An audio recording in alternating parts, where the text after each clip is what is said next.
இயேசு கிறிஸ்துவின் நாமத்தில் உங்கள் யாவருக்கும் என்னுடைய அன்பின் வாழ்த்துக்கள்.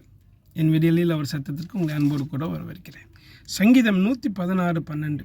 கர்த்தர் எனக்கு செய்த எல்லா உபகாரங்களுக்காகவும் அவருக்கு எண்ணத்தை செலுத்துவேன். எனக்கு பிரியமான தேவனுடைய பிள்ளைகளே, நீங்களும் நானும் ஆண்டவர்கிட்ட ஒவ்வொரு முறையும் அவர் சமூகத்துக்கு நம்ம வரும்போது இந்த வசனத்தை நம்ம நினச்சி பார்க்கணுங்க. அவர் நமக்கு செஞ்ச உபகாரங்கள், நன்மைகள் எவ்வளவு பாருங்கள். ஒவ்வொரு நாளும் நீங்களும் நானும் உயிரோடு இருப்பதே தேவனுடைய சுத்த கிருபை தான். நேற்றுக்கு பார்த்தவங்க இன்றைக்கி இல்லைங்க. ஆண்டவர் நம்மளுக்கு ஜீவனை புதுசாக கொடுத்துருக்கிறார், வாழ்வை தந்திருக்கிறார். நல்ல வாழ்க்கை, நல்ல குடும்பம், நல்ல மனைவி, நல்ல பிள்ளைகள், நல்ல சொந்தங்கள், நல்ல நண்பர்கள், நல்ல சபை, நல்ல போதகர், ஏகப்பட்ட காரியங்களே நம்மளுக்கு நிறைய நன்மை செஞ்சுருக்கிறாருங்க. இதுக்கெல்லாம் என்னத்தை நான் செலுத்த போகிறேன்? ஒன்று செய்யலாம், இந்த அன்பை எல்லாருக்கும் சொல்லலாம், அவர் நல்லவர் என்பதை. God bless you.